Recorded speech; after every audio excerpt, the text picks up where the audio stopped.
The ancient and esoteric Order of the Jackalope is a secret society devoted to a simple idea: that which is least known is best to know.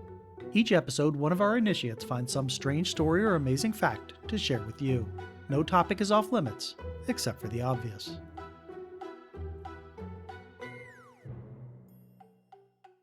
Happy New Year, initiates! Hope you're all rested up, because we've got a long one here. If the audio quality for this episode sounds a bit different, well, that's because number 7 has annexed the old podcast bunker to build her Lego haunted house, and I can't deny that's probably a more efficient use of the space, but that does mean we are recording from the backup podcast bunker, which is to say my craft table, and the acoustics are just going to be a little different. Also, some trigger warnings. For our Canadian listeners, I'm about to grossly oversimplify large chunks of your history to tell a story about America, which I know you love. If I do get anything wrong and you want to yell at me, well, I would start to doubt that you were actually Canadian, but if you want to passive-aggressively correct me down in the comments, I'd appreciate it. Always happy to issue a correction.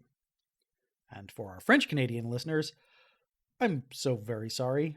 I've been working on my pronunciation, but there's only so much Duolingo can do. Right. Let's get to it. Dangerous Excitement, presented by number 13. Canada! It's not just America's hat. Turns out it's actually a separate country with its own history and culture. Why, dans quelques provinces, ils ne parlent même pas anglais. C'est vrai, qui savait? Pas moi. All joking aside, the United States and Canada have a long and difficult relationship. After the French and Indian War, Americans looked to their neighbor to the north and saw nothing but boundless potential. That enthusiasm soon became tinged with envy and suspicion when the British attempted to make their American colonies bear the entire cost of the war while exempting their Canadian colonies from the same duties. During the Revolutionary War, we hoped that the Canadians would join us in throwing off the yoke of British oppression. They did not. Thinking that perhaps a gentle nudge in the right direction was called for, we invaded Quebec in 1775, expecting that we would be greeted as liberators. We were not. The invasion failed and only solidified anti-American sentiment. Because America never learns from its mistakes, we invaded Canada 3 more times during the War of 1812, and each time the result was the same. The Canadians didn't want to be Americans, but that doesn't mean they were happy with the status quo either. After all, not learning from mistakes was a habit we had picked up from the British. They continued to view Canada as a source of raw materials and nothing more, tried to make Canadians foot the bill for the entire War of 1812, and stripped the locals of political power to prevent them from expressing their discontent with those policies. Part of that involved splitting Canada into 2 different colonies. The British hoped that arbitrary divisions of geography, language, culture, and government would make it harder for malcontents and rabble-rousers to find some common ground. It would have been a sound strategy if they hadn't been dead set on pissing off both colonies anyway. The first rebellion broke out in Lower Canada, which consisted of the parts of modern-day Quebec and Labrador along the St. Lawrence River. The colony was a hot mess, to put it mildly. Most of the habitants were poor tenant farmers subject to the whims of gormless English aristocrats some 3,000 miles away. Since voting rights were tied up with property rights, they had little say in local government. That led to rampant discrimination against the French Catholic majority by an Anglo-Protestant elite. You have to give it to the French Canadians. In spite of the seemingly impossible odds stacked against them, they played England's game, and they played it to win. It took decades of hard work, but Louis-Joseph Papineau and the Parti Patriote gained control of the Colonial Assembly in 1834. The Patriots celebrated by drafting a list of 92 eminently reasonable demands for reform and submitting it to Parliament for approval. Parliament sat on the resolutions for 3 years, dismissed them with minimal debate, and instructed the governor to crack down on dissent. The Patriots fought back by organizing boycotts of Anglo businesses and formed a paramilitary wing of the party, Les Filles de la Liberté, just in case boycotts weren't enough. On November 6, 1837, things came to a head when the pro-British Doric Club attacked Les Filles in the streets of Montreal. The street fighting led to the issuing of arrest warrants, only for the French, of course, which turned into organized protests against discrimination, which turned into riots, which turned into open rebellion. No one had wanted a rebellion, but for a few days it seemed to be going quite well. The habitants of Lower Canada cheered as les fils de la liberté ont pris les armes et écrasé les Anglais, première en Montreal, et puis en Saint-Denis-sur-Richelieu 2 weeks later. That optimism faded quickly once the British managed to regroup, calling out the militia and borrowing reinforcements from the neighboring colony of Upper Canada. 2 days after Saint-Denis, the government crushed a large force of Patriots at Saint-Charles. Now that the rebellion was on the ropes and it was time for les habitants to prendre leurs armes, oh, non, c'est pour les autres. Papineau and the other Patriot leaders fled across the border into Vermont and set up a government in exile. In an attempt to win back popular support, they redistributed land, extended voting rights to all adult men, made Native Americans full citizens, dissolved the Anglican Church, and abolished debt slavery. The Patriots had no way to make any of that actually happen, of course. Not that it mattered, their words fell on deaf ears. In early December, the Patriots gambled everything on one final blow. They massed their forces and tried to cross back into Lower Canada, but were repulsed. Only a few units made it through to the village of Saint-Eustache, where they were soundly defeated. The Redcoats burned down a church where the rebels tried to claim sanctuary, and then pillaged several nearby communities. While the Lower Canadian Rebellion was being crushed, a second rebellion broke out in the colony of Upper Canada, which consisted of southern Ontario. Upper Canada was also a hot mess, though not nearly as hot or messy as Lower Canada. Here the primary issue was that the colony had become a de facto oligarchy dominated by a family compact which controlled the government, the church, the economy, and high society. The family compact was opposed by the Reform Party, which advocated for democracy and republicanism. Reform seemed to have won the day in 1835 when newly installed Governor Francis Bond Head abolished the compact, but celebrations were premature. Head rejected all other calls for reform, dissolved the colonial assembly, and held new elections which wound up putting the family compact right back into power. That was the final straw for Reform leader William Lyon Mackenzie, a peppery little Scotchman and newspaper publisher who served as the first mayor of Toronto, but was more notable for being elected to and expelled from the colonial assembly on multiple occasions. Mackenzie decided attempting to change the system from the inside was futile, and instead founded a private militia, the Patriots, devoted to overthrowing the government. Earlier, I mentioned that the governor of Lower Canada borrowed regular army units from Upper Canada to help put down the Patriots' rebellion. What I didn't mention was that he borrowed all of the regular army units in Upper Canada to help put down the Patriot rebellion. Mackenzie realized the colony was defenseless and decided it was time to strike. He printed up a Declaration of Independence and sent out pamphlets ordering all patriots to assemble at Montgomery's Tavern on Yonge Street on December 7th. These pamphlets fell into the hands of Governor Head, who scrambled to pull together something to put down the rebellion. Once Mackenzie realized his plans had been exposed, he tried to move up the date of the revolution by 3 days.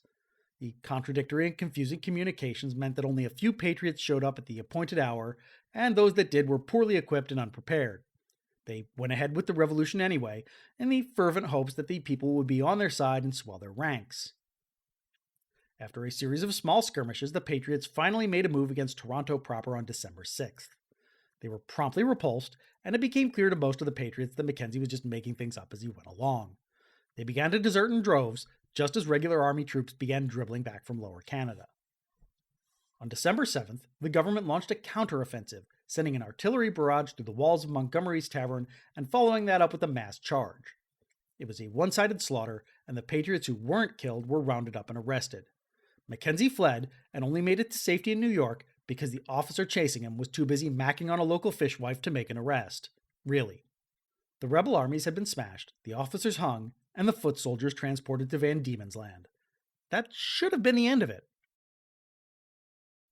Except that the leaders, Mackenzie and Papineau, were still out there fighting for a free Canada. The rebel leaders believed that the United States would back their efforts. If it had been 1836, they would have been right. Andrew Jackson would have jumped at a chance to make Canada the 27th state. Unfortunately for Mackenzie and Papineau, it was 1837, Old Hickory was out, and Old Kinderhook was in, and Martin Van Buren was Mr. Status Quo. The official stance of the United States was that it would not interfere in Canadian domestic politics. That meant no aid to the Patriots, but it also meant no aid to the British. Patriots could remain in the United States without fear of extradition, but that was about it. There were two problems with that approach. The first was that Van Buren was out of step with public opinion, which was firmly pro-patriot. The second was that his orders were too little too late. Mackenzie arrived in Buffalo on December 11th and was welcomed as a hero. The next day, there was an enormous rally at the Eagle Tavern, where he declared that Canadians were ready to throw off the shackles of British oppression and only needed a big victory to embolden them. For some reason, Americans believed him, even though this plan had been tried 6 times already and hadn't worked yet. Local Friends of Liberty flocked to the Patriot cause by the hundreds. There were believers in manifest destiny who thought Canada should have always been part of the United States. There were land-hungry farmers lured to the Patriot cause by the promise of cheap or free land. There were eager young bucks looking for adventure and martial glory. There were those who loved rooting for the underdog. There were those who just hated the British. There were the unemployed and impoverished, ruined by the Panic of 1837 and desperate for a paycheck. Somewhere in there, I'm sure there were those driven purely by a love of republicanism and democracy, but I'll be damned if I know who they were. Those who couldn't fight donated money and arms to the cause. A handsome young popinjay, Rensselaer van Rensselaer, was elected supreme commander of the Patriot Army on the basis of his West Point pedigree and the battlefield experience he had gained fighting alongside Simon Bolivar. In truth, Rensselaer had never been to West Point or South America, and the closest he had ever come to military action was when his father Solomon and his uncle Stephen had launched one of those 3 invasions of Canada during the War of 1812, the shortest, most disastrous, and most embarrassing one. Exhilarated by the influx of men, money, and material, the Patriots made a bold move. They occupied Navy Island. Now, I'm sure you're all going where, so here's a quick geography lesson. Buffalo is at the northeastern tip of Lake Erie, where the Niagara River flows about 50 miles north to Lake Ontario. Niagara Falls is about halfway between the 2 lakes. Halfway between Niagara Falls and Buffalo is Grand Island, and nestled into the northwest corner of Grand Island is a small island that was home to a shipbuilding facility during the French and Indian War. That's Navy Island. On December 13th, William Lyon Mackenzie, Rensselaer van Rensselaer, and 24 ragtag patriots braved the freezing weather to row across from Grand Island, plant a flag in the soil of Navy Island, and declare it to be the first outpost of liberty in a free Canada. This was greeted with some bemusement by the only full-time residents of the island, an old widow, her 2 daughters, and her feckless son-in-law, who ran a tavern frequented by smugglers and other ne'er-do-wells. That bemusement quickly turned to annoyance when the Patriots took over the tavern and turned it into their headquarters. The Patriots immediately got down to the important business of putting the cart before the horse. First, they set up a provisional government with Mackenzie as chairman pro tem. Next, they outlined the guiding principles of their new country, which included popular democracy, equal rights, religious liberty, and free trade. Then they abolished the aristocracy, wrote a constitution, redistributed all of the land, designed a new flag and a seal, and issued their own currency. Finally, they promised new Patriot recruits $100 in silver and their choice of 300 acres of the best public lands, redeemable only after victory, of course. The 24 Patriots on Navy Island were quickly joined by more from the mainland, though exactly how many is a matter of some debate. The British wildly overestimated the size of the Patriot force, claiming that the island was home to some 1,500 soldiers. Neutral observers produced lowball estimates, some as low as 250 soldiers. The Patriots' own estimate of 800 soldiers seems closer to the truth, though it was probably still too high. Most of the Patriots provided their own equipment, augmented by choice pieces that had been, liberated from local armories. That included several artillery pieces, one of which had been borrowed on the flimsy pretext that it would be used for duck hunting. Apparently the ducks liked to congregate inside farmhouses in Chippewa, just across the river from Navy Island. It soon became clear to the Patriots that they would need to secure more reliable transportation to and from the island. Ships were hard to come by in December. The Erie Canal had closed for the season weeks earlier, and the port of Buffalo was iced over. They wound up renting a 45-ton sidewheel steamer, the Caroline, from Mr. William Wells. They spent most of December 27th cutting her out of the ice, and on December 28th began using her to run a ferry service between Buffalo, Black Rock, Tonawanda, Fort Schlosser, and Grand Island on the American side of the river, and Navy Island on the Canadian side of the river. It's not clear why the Patriots bothered with the ferry service pretense, because it was obvious to everyone that passengers and cargo were only being unloaded at Navy Island. It didn't help that the ship was skippered by a Patriot named Gilman Appleby, who had been promoted to the exalted rank of Admiral of Lake Erie. Suck on that, Oliver Hazard Perry. That everyone, and obvious to everyone, included the British. They had one of their spies, a deputy sheriff named Alexander McLeod, keeping them up to date on Patriot activity. And let's be honest, the British Army could watch the Caroline plying its trade from their base in Chippewa, where they had assembled some 2,500 soldiers to counter the coming Patriot invasion. The Brits were not inclined to let the Patriots build up their forces any further. He took a few wild shots at the Caroline as it made its run on December 28th, but didn't actually hit it.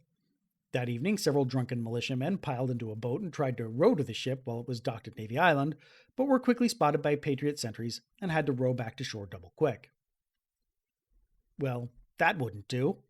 That's literally what British Commander Alan McNab said to his subordinate, Captain Andrew Drew. "This won't do. I say, Drew, do you think you can cut that vessel out? Well, then go and do it." Drew nodded and then went off to get her done. On December 29th, the Caroline left Buffalo in the morning and ran 3 trips between Navy Island and Fort Schlosser. Shortly after sunset, she docked at Fort Schlosser and let off steam, shutting down operations for the rest of the night. The inn in Fort Schlosser was already full up with would-be patriots and curious looky-loos, so the Caroline's crew and some 23 passengers slept on board.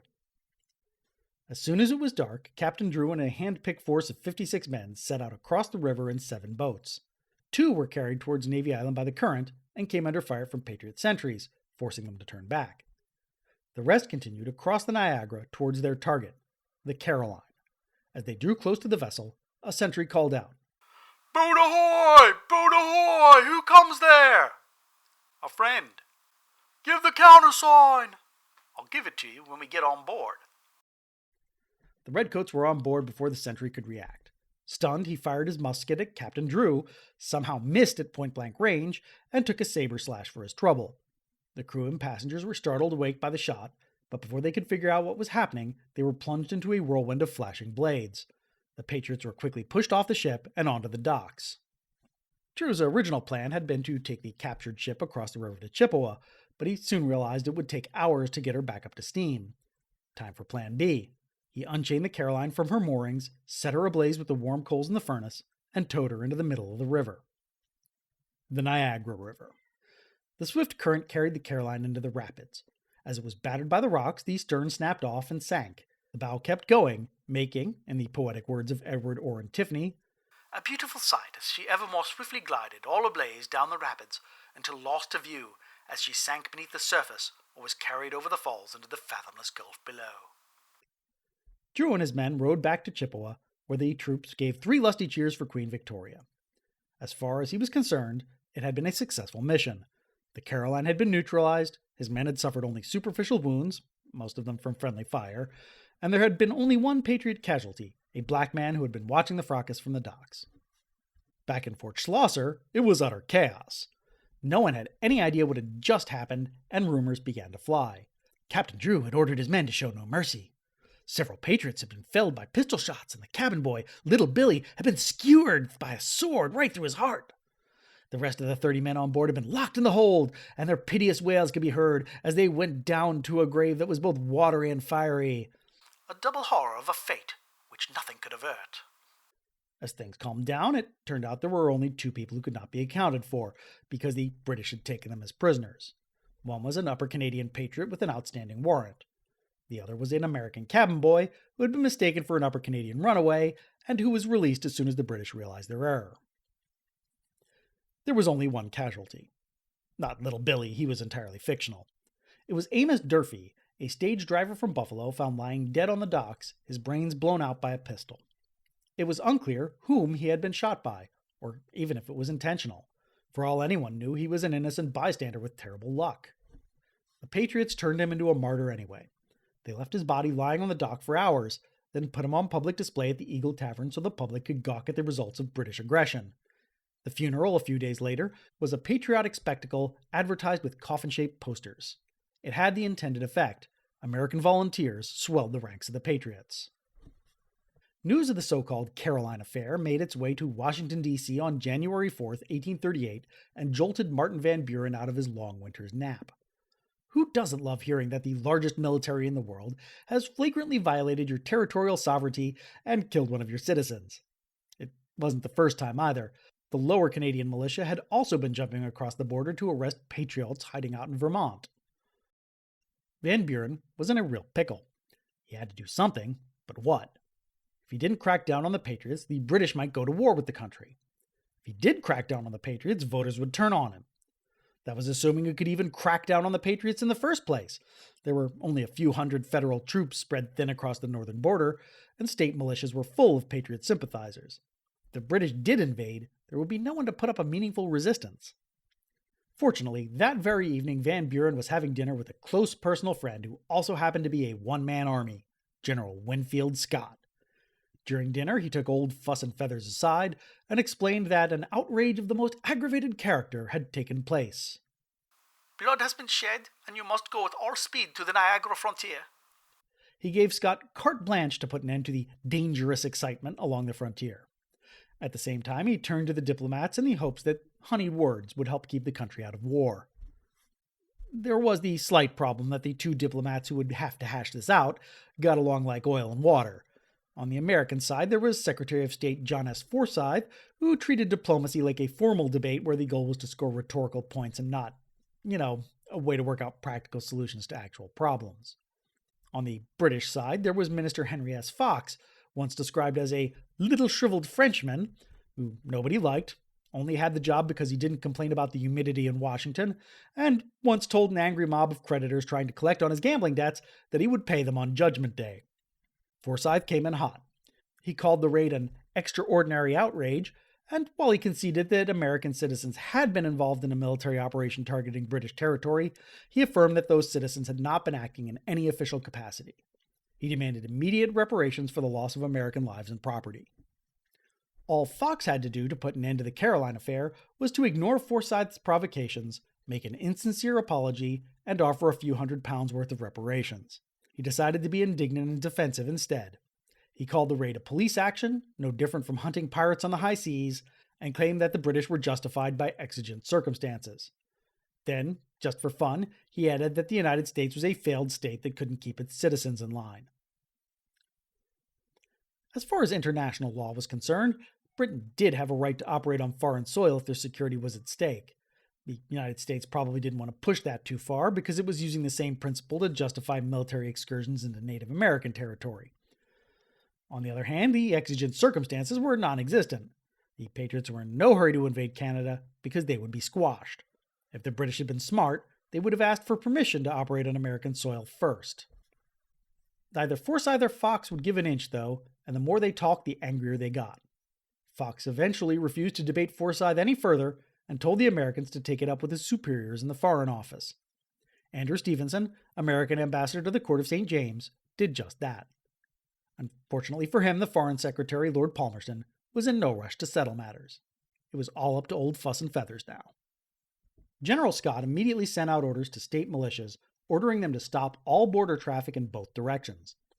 Then he made haste to Albany, browbeat New York Governor William Marcy into joining him on his journey to Buffalo, and toured Niagara Falls to view the wreckage of the Caroline. On January 13, 1838, General Scott and Governor Marcy had a face-to-face meeting with Chairman Mackenzie and General Van Rensselaer and tried to convince them their cause was hopeless. Their army was untrained and disorganized. Their supply lines would soon be cut off by winter ice, and Scott was personally chartering every steamer on Lake Erie that could cut through it to stop the Patriots from having them. There was nowhere they could go. If they moved into Canada, they would be cut down by the numerically superior British forces, and if they returned to the United States, they would be arrested for violating the Neutrality Act of 1818. Then Marcy suggested that if the Patriots immediately returned to the United States, he might just delay sending the marshals after them until after they'd left New York. That did the trick. The next day, the Patriots pulled back from Navy Island and camped outside of Buffalo, where Van Rensselaer was arrested for violating the Neutrality Act. He posted bail and went into hiding. Leaderless, the army dispersed. With that taken care of, General Scott went on a lecture tour, telling Patriot sympathizers along the border that if they wanted to invade Canada, they would have to do it over his dead body. Fellow citizens, and I thank God we have a common government as well as a common origin, I stand before you without troops and without arms, save the blade by my side. I am therefore within your power. Some of you have known me in other scenes, and all of you know that I am ready to do what my country and my duty demands. I tell you then, except it be over my body, you shall not pass this line. You shall not embark. It turns out that no one wanted to rustle a 52-year-old man to prove how tough they were and earn the right to invade Canada. Funny that. The problem was that 52-year-old man couldn't be everywhere at once. While General Scott was putting out fires in New York and Vermont, Patriots in other states were busy turning the Caroline affair into a full-blown Patriot War. Thomas Jefferson Sutherland had been one of the first American patriots. He had pledged himself to the cause at the Eagle Tavern way back on December 12th and had been appointed a brigadier general. He spent a few days roaming around Buffalo with the Fife and Drum Corps to raise recruits before being placed in charge of the Western Front. There was no Western Front, of course, so General Sutherland went west to create one. First, he stopped in Cleveland to raise more men and money, and he worked his way west along Lake Erie doing the same. Sutherland eventually reached Detroit and joined forces with local Patriot leader Dr. Edward Alexander Teller, who had recruited an entire brigade of Irishmen and Frenchmen who hated the English just as passionately as he did. The Patriots took some 650 weapons from the Detroit Armory, though there's some debate as to whether they did so by force or merely solicited donations from Patriot-friendly militia units. They set up camp on Sugar Island and began making plans to invade Upper Canada. Another quick geography lesson. The Detroit River runs south from Lake St. Clair to Lake Erie. Detroit, Michigan is on the American side of the river to the west, and Windsor and Amherstburg, Ontario are on the Canadian side of the river to the east. In the middle of the river there are several islands. The largest, Grosse Isle, is on the American side of the river, as is Sugar Island just off its southern tip. Bois Blanc Island is just east of Sugar Island, and Fighting Island is just north of Grosse Isle, and both are on the Canadian side of the river. Got it? Good. On January 8, 1838, Teller hijacked two schooners, the Anne and the George Strong, and armed them with some of those liberated cannon. His Irish brigade spent the day earning their sea legs, taunting British forces by sailing up and down the river unmolested, and ineffectively lobbing cannonballs at Fort Malden and Amherstburg. The next day, Sutherland's forces crossed over to Bois Blanc Island. Teller's schooners were supposed to provide naval support, but he ran the Anne into a sandbar. The British opened fire and damaged her sails so she was dead in the water. The Anne was boarded, and the fighting was fierce. One sailor was killed and 8 more were wounded, including Teller, who was in the process of removing a bullet from his own eye. Ugh. Teller was whisked off to Ontario and convicted of high treason. His execution was delayed while authorities tried to figure out if Americans could even commit high treason against Great Britain, and Teller used that delay to tunnel out of his jail cell with a spoon and flee. He snuck back into the United States with the help of a tea smuggler, then went on a lecture tour where he tried to recruit young men to the Patriot cause by recounting a completely fictional version of his own exploits. After the Patriot War was over, he relocated to California and died in Hornitos in 1859. The town, that is, not a big vat of tequila. That was all in the future, though. In the present, the Patriots on Bois Blanc Island panicked and retreated to Sugar Island. They had effectively trapped themselves. The British troops in Fort Malden were waiting for them if they tried to cross into Canada, and American forces under General Hugh Brady were waiting for them if they tried to return to Detroit. At first they thought they could weather the siege, believing that surplus supplies from Navy Island would be arriving any day. Unfortunately, those supplies had already been intercepted by the army. After a few weeks, they began to starve, and appealed directly to Governor Stevens T. Mason for aid, which he provided for a few days before getting slapped down by General Brady. By the end of February, the Patriots only had about 50 functioning muskets, a single 6-pound cannon borrowed from the arsenal in Dearborn for a early 4th of July celebration, a few cracker barrels, and a couple boxes of smoked herring. Clearly the ideal time to pull the trigger on the invasion. They decided to march on Fighting Island. Unfortunately, their plan leaked out.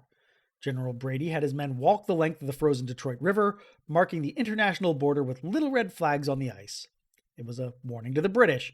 Cross that line and you're invading America. But also a reminder to the Patriots.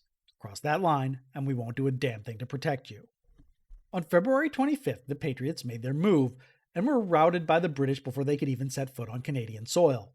When they recrossed Brady's thin red line, they were all promptly arrested for violating the Neutrality Act. At the same time, 70 miles away, Patriot forces under the command of Rensselaer Van Rensselaer's cousin Henry Van Rensselaer crossed from Sandusky, Ohio, to Pelee Island, just across the border from Put-in Bay. They dismantled the island's lighthouse and used it to build fortifications, and then partied like there was no tomorrow. On March 2nd, British forces set out across the frozen lake, arriving at Pelee Island just before sunrise on March 3rd. For some reason, the Patriots decided to march out of their defensible fortifications and meet a numerically superior force head-to-head. Henry Van Rensselaer was killed almost immediately, and the rest of his forces were crushed. Thomas Jefferson Sutherland was still somehow at large after all this. On March 4th, he was conducting reconnaissance by sleighing across the frozen lake when he was spotted by Tory militiamen and arrested. He was hauled off to Toronto and convicted of treason. Despondent, he tried to commit suicide, but failed. As he recovered, Americans began questioning which side of the border he'd been caught on exactly, and the British decided it would just be easier to release him. Eventually. Sutherland had been such a pain in the ass that his jailers conveniently lost the paperwork before rediscovering it a few months later. During all this, General Scott had been rushing to Detroit in an attempt to defuse the situation, only to arrive just after it had burned itself out. Relieved, he collapsed from exhaustion and spent the next several weeks recovering. The Patriots back in New York and Vermont saw Scott's absence as the perfect chance to make more moves. On February 27th, Rensselaer Van Rensselaer and his forces raided armories in Watertown, Batavia, and Elizabethtown, and landed on tiny Hickory Island near Kingston. There they waited for the signal, the beginning of a local uprising that William Lyon Mackenzie had supposedly been working on for months. Except Mackenzie couldn't pull it off. Everyone he knew in Upper Canada had been arrested. Van Rensselaer and Mackenzie began arguing, and while they fought, their troops deserted them. The two men stopped speaking to each other. On February 28th, Papineau and an army of 600 Lower Canadian Patriots tried to cross over the border in Vermont. They were greeted at the border by a much larger and better equipped group of Tories, and decided to turn right back around, where they were arrested for violating the Neutrality Act. The Patriots still enjoyed popular support, but the federal government decided it would no longer indulge their antics. Since the Neutrality Act of 1818 apparently had no teeth, Congress passed an updated version of the act, allowing marshals to be proactive instead of reactive when it came to investigating violations, and making the penalties for those violations more severe. The first target of the beefed-up Neutrality Act was William Lyon Mackenzie. It should have been an open and shut case. Mackenzie had been openly writing, printing, and distributing pro-patriot propaganda, and all the prosecutors had to do was use his own words against him. He still managed to drag the case out for over a year, and was given a relatively light sentence of 18 months in prison and a $10 fine. He immediately began demanding a pardon, but Martin Van Buren refused to grant one while the Patriots remained active. I'm getting ahead of myself again, though. The revised Neutrality Act was passed in March 1838, and the Patriots went underground in response. Full frontal assaults on Canada were out, and isolated acts of terrorism designed to create a war between the United States and Britain were in. To stay beneath the radar, they reorganized into smaller secret societies or terror cells, the Hunters' Lodges. Each state had its own version. Vermont had the Frères Chasseurs. New York had the Canadian Refugee Relief Association. Ohio had the Hunters and Chasers. Michigan had the Secret Order of the Sons of Liberty. Some of them were even organized like the Cub Scouts, with ranks like snowshoes and beavers. The entire Hunter network had 80,000 members, almost all of them American. The British easily shut down every attempt to spread the message in Upper and Lower Canada. On May 29, 1838, a Canadian steamship, the Sir Robert Peel, stopped to refuel in the Thousand Islands when it was attacked by a group of hunters dressed as Native Americans. They forced the crew and passengers off the ship, looted her, towed her into the middle of the St. Lawrence, and set her on fire while chanting, "Remember the Caroline!" No one was killed, though one of the mates was badly burned, and the hunters made off with some $12,000 from the Bank of Canada. The raid had been led by Canadian smuggler Bill Johnston, the most notorious river pirate in the Thousand Islands. He had offered his services to the Patriots at Navy Island, who made him Commodore of the Navy in the East. For Johnston, that meant business as usual, terrorizing farmers and plundering ships up and down the St. Lawrence, but now with the thin veneer of patriotism. Over the next several months, both the British and Americans tried to take down Johnston, but their inability to cooperate allowed him to slip through their fingers and continue his reign of terror. On June 8th, hunters from Buffalo attempted to invade Upper Canada, but decided to call it off when only a dozen of them showed up at the rallying point. They tried again on June 11th. This time about 24 showed up, so they crossed over to Chippewa and wandered about aimlessly for a week, recruiting locals until they numbered 50. By June 20th, they had worked their way over to Short Hills outside St. Catharines, where several of their more enthusiastic members burned down a tavern and looted a nearby farm. Half of the group immediately quit in disgust. They were the smart ones. The others were quickly overwhelmed, arrested, tried, convicted, and transported.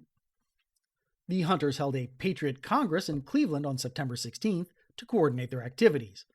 The convocation elected a provisional government in exile for Upper Canada and organized the Emancipation Party, which ran candidates for American political office. On November 3rd, Dr. Robert Nelson, the so-called President of Lower Canada, attempted to cross the border only to be repulsed by the Vermont militia.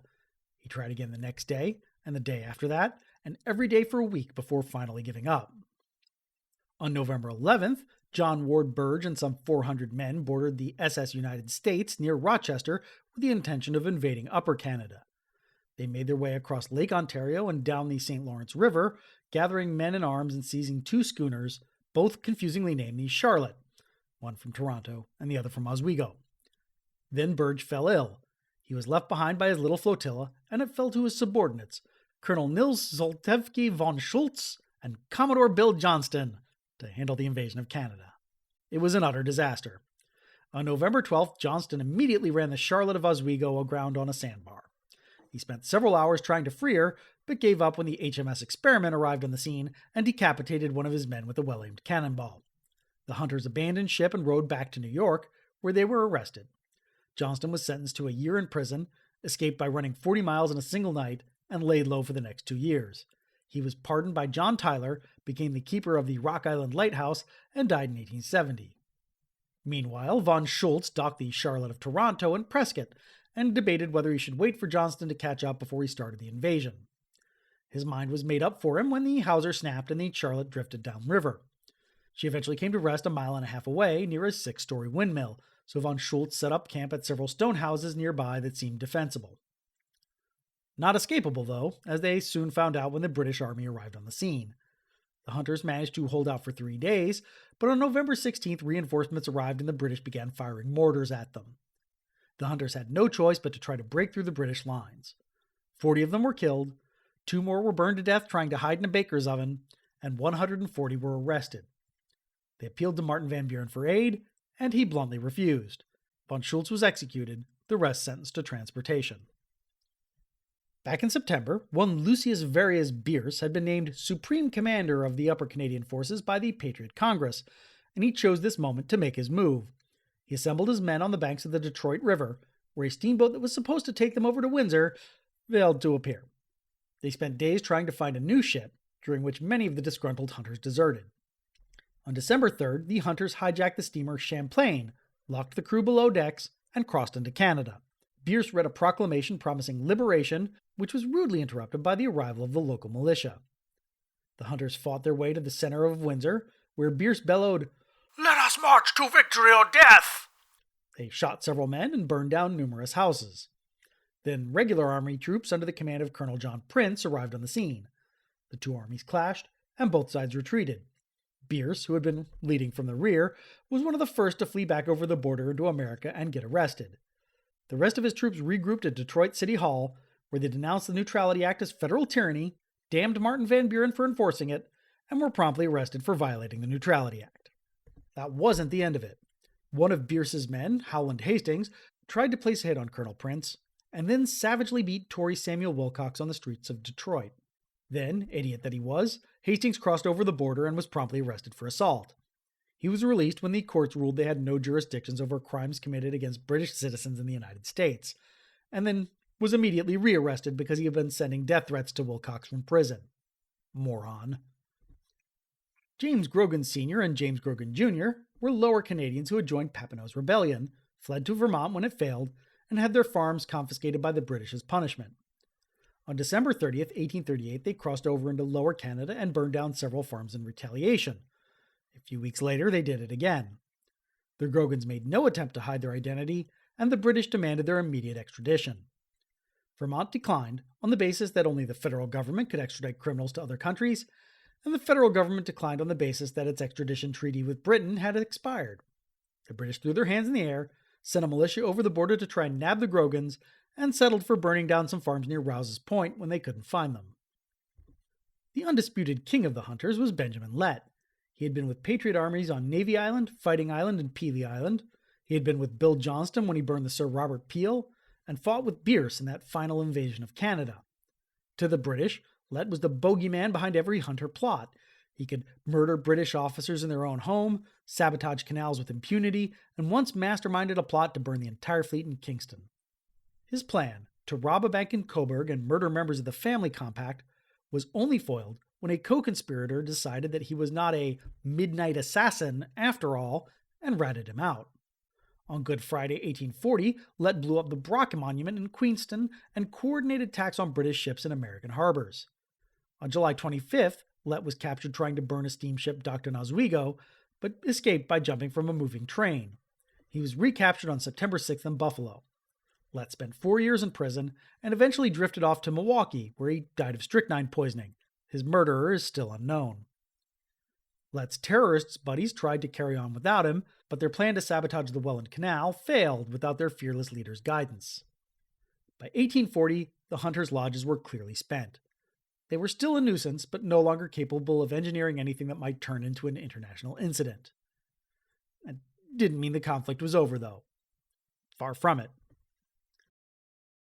First, let's rewind back 18 months to the immediate aftermath of the Caroline affair, a time when Americans are still angry and maybe not thinking rationally, if we ever thought rationally. In Niagara County, New York, that anger sought an outlet through the legal system. Local officials indicted a dozen men for the murder of Amos Durfee. Of course, they didn't know who had fired the shot that had killed Durfee, or even if that person was British or a Patriot, so the indictments just sort of targeted Canadians who were already disliked by the people of Buffalo. For most of the indictees, this was not a problem. They just stayed in Upper Canada beyond the reach of American authority. That wasn't an option for some of them, though. Francis Dawson was arrested when he crossed the border in March 1838 to get married. John Christie got the same treatment in August 1838 when he crossed the border to conduct some business. Both men were detained for weeks, only to be released when authorities verified their ironclad alibis. And then there was Alexander McLeod. McLeod has at times been described as a bibulous and boastful Scottish-Canadian deputy sheriff, and a blustering braggart of no importance in his own neighbourhood nor elsewhere. Engaged in sharp practice by skimming off the fines he collected. During the Upper Canadian Rebellion, McLeod also turned out to be a super patriot who hated the cause of liberty. He was on the front lines when the British attacked Montgomery's Tavern, he had spied on Patriot activity in Buffalo, and, if you remember, he was the one who had narked on the Caroline to Colonel McNabb. In defense of McLeod, he was just doing his job, and nobody likes the guy in charge of enforcing the rules. He was not some sneaky little weasel skulking in the shadows. He had been charged with delivering official complaints on behalf of the Upper Canadian government to state and federal officials in Buffalo, and had personally warned Gilman Appleby that the Caroline would be targeted by the British. Benjamin Lett's capture in September 1840 triggered local hunters. They focused their ire on McLeod, the only one of the indictees who frequently crossed the border. That month, he was arrested in the town of Manchester for his involvement in the Caroline affair. He spent a few days stewing in jail, while mobs gathered outside and called for his head. An irate McLeod yelled through the bars on his cell that he hadn't been involved in the raid, but if he had, he would gladly own it. McLeod was released when authorities could find no evidence to support their indictment. He realized discretion was the better part of valor and decided to get back to Canada as fast as humanly possible. When he reached Niagara, though, he was arrested again on the exact same charges. This time he was set free on a technicality. The indictment named his brother Angus McLeod by mistake. Circumstances called McLeod back over the border a few months later. Hezekiah Davis, a resident of Lewiston, fired a civil suit alleging that the deputy had confiscated and sold property Davis owned in Upper Canada to satisfy a judgment, then had illegally kept the overage from the sale. McLeod traveled to Lewiston to gather evidence to defend himself and was arrested yet again. This time, the official indictment claimed that on the evening of November 12, 1840, McLeod arrived in Lewiston, checked into the Frontier House Inn, got completely blotto, and started insulting the locals. When the locals took umbrage, he tried to scare them off by waving around a pistol and claiming to have personally burned the Caroline and shot Durfee in the face. Well, a public confession. That would seem to be it. The problem is, the story falls apart once you realize the only people who claimed to have witnessed McLeod's drunken tirade were the owner of the inn, J.C. Davis, who also happened to be Hezekiah Davis's brother, Charles Park, one of J.C.'s employees, and Philo Smith, J.C.'s brother-in-law. In that light, this seems less like a slam-dunk prosecution and more like malicious false charges filed by people who already had a grudge against McLeod. Here's the funny part. For 2.5 years, American citizens had been invading Canada nonstop in the hopes of starting a war between the United States and Great Britain. But neither country had risen to their provocations. Now, the fraudulent prosecution of a deputy sheriff was about to push them to the brink of war. You may remember that Lord Palmerston, the British Foreign Secretary, had been in no particular rush to resolve any of the diplomatic issues raised by the Caroline Affair or any of the Patriot and Hunter invasions of Canada. That was business as usual for Palmerston, who was always more interested in managing his social calendar and juggling his mistresses than, doing his actual job. It didn't help that he considered his actual job to be selling opium to China, or that he saw the United States and Martin Van Buren as yippy little dogs who made a lot of noise but who would roll over the moment the British showed their teeth. Palmerston kept trying to delegate American affairs to his underlings, who kept trying to escalate things back up to Palmerston, who would then just delegate them to different underlings. Palmerston had been neglecting his job for 40 months, but when McLeod's arrest finally landed on his desk, he erupted. Why the hell were the Americans prosecuting a Canadian official for doing his job? The basic principle at stake is that you can't prosecute a government official for doing things that are part of his official duties unless there's some sort of gross criminality involved. In this case, McLeod's action during the Caroline Affair would have been part of his duties in the militia. The problem was that no one had ever claimed that the burning of the Caroline was an official public act of the British government. I mean, Palmerston and his assistants had internally agreed that it was back in November 1838, but he had never communicated this decision to the United States until now, when he was demanding Alexander McLeod's immediate release. Even though it was a moot point, because, I would like to once again stress, McLeod hadn't actually been there and the charges against him were false. Martin Van Buren didn't want to hear it. He was a lame duck now, and he was sick of hearing about the Caroline Affair, sick of chasing Patriots and Hunters, sick of dealing with Lord Palmerston. He made the executive decision to leave this one for the incoming administration. Secretary of State John Forsyth wrote an apologetic letter to the British, telling them that he would not and could not interfere in the prosecution of Alexander McLeod. For starters, the federal government had no say over the internal affairs of the state of New York. Also, this was the first time anyone had mentioned that the burning of the Caroline was a public act, which raised the question of why the British thought they could conduct military operations on American soil without prior consultation or some sort of post facto apology. While the diplomats argued about his fate, poor Alexander McLeod rotted away in a Lockport jail. On January 28, 1841, he actually made bail, but before he could be released, an angry mob surrounded the jail, fearing that McLeod would make a run for the border. In fact, Minister Henry Fox had advised McLeod to do just that. The mob aimed 2 cannon at McLeod's cell and threatened to fire them if he tried to leave. State officials panicked and revoked bail. McLeod was officially indicted on February 1st. Palmerston's response was to send thousands of fresh troops to Halifax, reinforce garrisons along the Canadian border, and threaten a full-scale invasion of the United States. By now, Van Buren was out, and William Henry Harrison was in, well, at least for the next month or so. That meant the British were no longer dealing with John Forsyth, but the new Secretary of State, Daniel Webster. Webster was the right man for the job, partly because he could appreciate the British point of view. They had been trying to have the affair be a public act and not a public act at the same time, because the ambiguity was to their benefit, right up until the moment it blew up in their faces. The problem was, he had limited ability to act on this sympathy because he had serious reservations about the legality of that public act under international law, and once again, could not interfere in the internal affairs of individual states.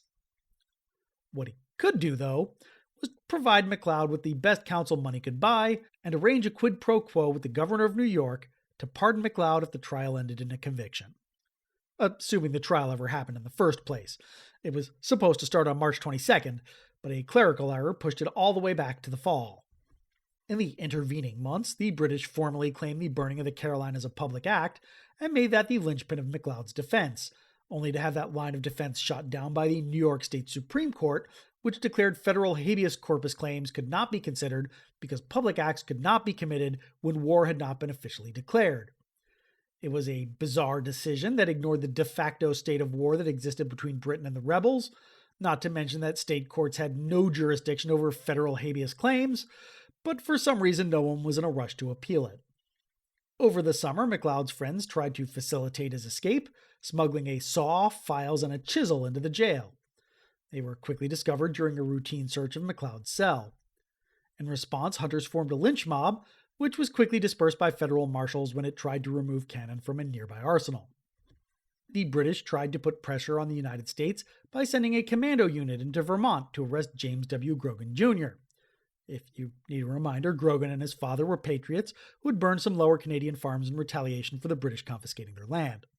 The original plan to get Grogan blind stinking drunk, kidnap him, and take him back to Canada failed when Grogan picked up on the weird vibes they were putting out, so instead they just stabbed him in the groin with bayonets and dragged him across the border. The British seemed to think they could offer to exchange Grogan for McLeod, once again not realizing that the federal government had little influence on internal state matters. Meanwhile, the Patriots and Hunters were trying to use the heightened tensions to start the war they still craved. On September 20th, they tried to blow up the Welland Canal again.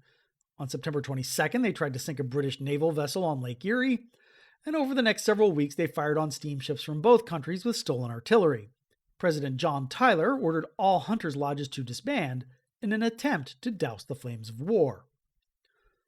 Of course, he then threw some more kindling on the fire by appointing McLeod's defense counsel the district attorney for the Northern District of New York, which seemed to imply that some sort of fix was in. Minister Fox even gossiped that Webster had intimidated prosecution witnesses into not testifying, though God knows why Fox would do that, because it weakened his own country's position. It's probably because he was bad at his job. The trial finally got started on October 4th, 1841. The prosecution trotted out 3 witnesses who testified that McLeod had been part of Captain Drew's raiding party, 3 witnesses who claimed to have seen McLeod kill someone aboard the Caroline, 1 witness who claimed that he had killed Amos Durfee, and 2 witnesses who claimed to have heard his drunken boasting in the Frontier House. The problem was, every single one of their witnesses was a known hunter with a grudge against McLeod, and their testimony sounded suspiciously rehearsed. McLeod's defense was simple. He produced depositions from Colonel McNabb and Captain Drew claiming he had not been part of the raid, and 4 witnesses from the Morrison family who testified that at the time of the raid, McLeod was miles away, having sex with their daughter Ellen. In response, the prosecution slammed alibis as the common resort of all felons, and appealed to the jury to make their decision based on feelings and not facts. Truthiness in action. On October 12, 1841, the jury deliberated for less than half an hour before finding Alexander McLeod not guilty of all charges. Upon hearing the verdict, McLeod said nothing, just rolled his eyes and sighed in exasperation. 4 days later, he was back home in Canada. That was that. The whole bloody mess was almost over. All that was needed now was a satisfying answer to the central question. Did the British have a right to attack hostile forces based in another country? To Daniel Webster, the answer was clear. Of course they did. Countries had been doing it for years. The invadee always objected, but never too strenuously. After all, who would want to have that precedent thrown back in their face when it was their turn to be the invader? Still, he needed something that would allow both the United States and Great Britain to simultaneously save face by claiming the moral high ground, and so he formulated a 3-part test for such interventions. First, was there a genuine need for military action? Second, was the response proportional to the offense? Finally, was imminent action required? Essentially, it was the doctrine of hot pursuit. British actions during the Caroline affair clearly passed the first 2 criteria. The Patriots were planning an invasion of Upper Canada, and the British had limited their response to the destruction of a single vessel. The only debatable part was whether there was an imminent need for action. In December, the Patriots were small in number and would have been easily crushed when they did finally invade, but would that have changed with more time? Who could say? With that test in mind, Webster sat down with British diplomats to hammer out a treaty to stop future diplomatic incidents in the same vein. And it worked. 2 days in, his counterpart, Lord Ashburton, issued an informal apology for the Caroline affair and stressed that no slight or disrespect had ever been intended to the sovereign authority of the United States. That was all the Americans had ever wanted in the first place.